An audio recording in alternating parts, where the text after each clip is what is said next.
మహాశివరాత్రికి జ్యోతిర్లింగ క్షేత్రాలు సిద్ధమవుతున్నాయి. వాటితో పాటే మహా ఆధ్యాత్మిక సంబరం కుంభమేళా కూడా ముగింపు రోజున ఓ అద్భుతానికి సిద్ధమవుతోంది. ఎన్నో ఏళ్లకోసారొచ్చే నవగ్రహ కూటమి దర్శనంతో కుంభమేళా ముగియబోతోంది. 2 రోజుల్లో నింగిలో కనిపించే ఆ మహాద్భుత దృశ్యం తిరిగి మరో 15 ఏళ్లకి కానీ కనిపించదు. ఇంతకీ ఏమిటా అద్భుతం? శివరాత్రికి దానికి కుంభమేళాకి సంబంధం ఏంటి? What's the story?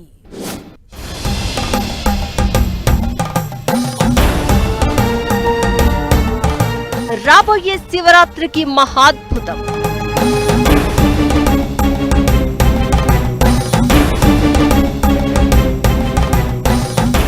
నేలపైన అతిపెద్ద ఆధ్యాత్మిక సంబరం కుంభమేళా. ఆ కుంభమేళాకి ఆఖరి రోజు ఈ శివరాత్రి. ఈ శివరాత్రి ప్రత్యేకత అంతా ఇంతా కాదు. ఇది 144 ఏళ్లకు ఒకసారి వచ్చిన ఘడియలుగా చెప్తున్నారు. కుంభమేళా ముగింపు రోజు కూడా అదే రోజు కావడంతో శివ భక్తులకి ఇది చాలా విశిష్టత కలిగిన రోజుగా చెప్తున్నారు. అదొకటే కాదు, ఆకాశంలోనూ మరో అద్భుతం జరగబోతోంది.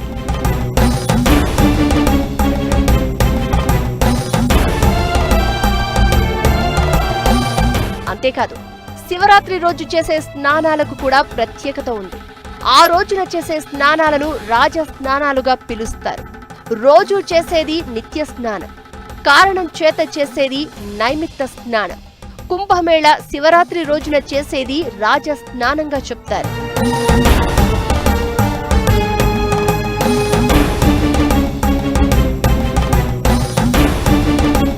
72 ఏళ్లకు వచ్చే ప్రణవ శివరాత్రి రోజున ఆకాశం నుంచి దేవతలు పంపే శక్తుల కిరణాలు ఎక్కడో ఉన్న ఆత్మలింగాన్ని అభిషేకిస్తాయని చెప్తూ ఉంటారు.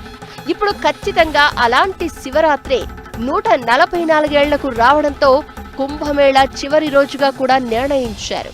అదే రోజున గ్రహాలన్నీ ఒకే వరుసలోకి రాబోతున్నాయి. ఇలా నవగ్రహ కూటమి తిరిగి 2040లోనే దర్శనమిస్తుంది.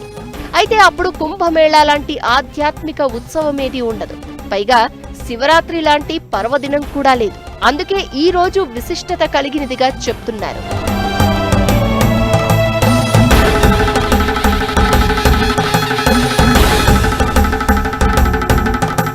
నవగ్రహాలన్నీ కూడా ఆకాశంలో కుంభమేళాకి ముగింపు పలకడానికి వస్తాయా అన్నట్లుగా ఒకే వరుసలోకి వస్తాయి.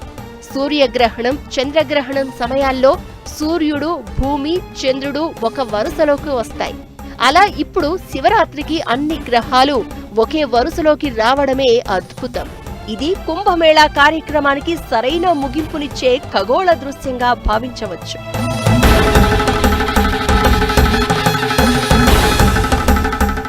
ఒకే వరుసలో కనిపించే 7 గ్రహాలలో 5 గ్రహాలు బుధుడు, శుక్రుడు, కుజుడు, బృహస్పతి, శని స్పష్టంగా కనబడతాయని శాస్త్రవేత్తలు చెప్తూ ఉండగా, యురేనస్, నెప్ట్యూన్ మసకగా ఉండడం వలన బైనాక్యులర్లు లేదా టెలిస్కోప్ల ద్వారా చూడొచ్చు. ఇక ఏ సమయాలలో ఈ అద్భుత దృశ్యం కనిపిస్తుంది అంటే, శివరాత్రి రోజున సూర్యాస్తమయం అయిన తర్వాత ఆకాశంలో ఈ గ్రహ కూటమిని దర్శించవచ్చు. సూర్యాస్తమయం జరిగిన 45 నిమిషాల తర్వాత నుంచి ఈ నవగ్రహ కూటమి దర్శనమిస్తుంది.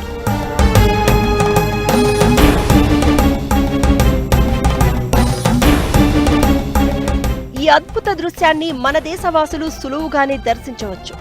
శివరాత్రి లింగోద్భవ కాలం మనవారికి ఓ విశిష్టమైన కాలం. ఆ సమయానికే ఇలా అరుదైన మహాకుంభమేళా ముగింపు, గ్రహ కూటమి దర్శనం అనేది ఓ అరుదైన అవకాశం. నమ్మేవారికైనా నమ్మని వారికైనా ఇలాంటి దృశ్యాలు వన్స్ ఇన్ లైఫ్ టైం ఆపర్చునిటీగా చెప్పాలి.